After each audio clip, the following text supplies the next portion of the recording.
Hello, good evening, and welcome to the Mount Kilimanjaro Show, the show that's all things Mount Kilimanjaro. I'm your host, Joe. And I'm Jane. Now let's get this thing started with the peak of Mount Kilimanjaro. Now let me tell you a little bit about the peak of Mount Kilimanjaro.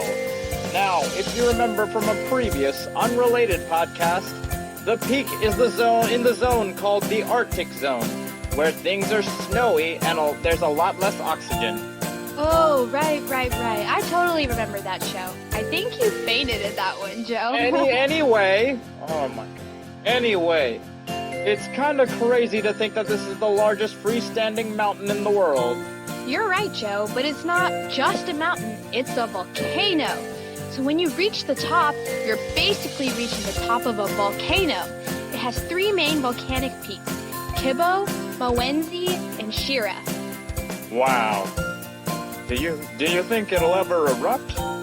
Well, it's actually a dormant volcano, which means it hasn't erupted in thousands of years. So you won't see any hot magma or lava, just rock. But I've got a question for you. How was it formed? Now that is a great question, Jane.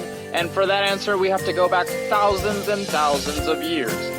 The mountain was soon formed after the waters from Noah's flood, about 4,300 years ago.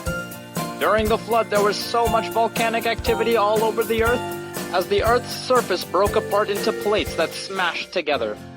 This volcanic activity continued after the flood was over, and Mount Kilimanjaro was formed during one of these violent eruptions. It was also covered in ice and snow during the Ice Age.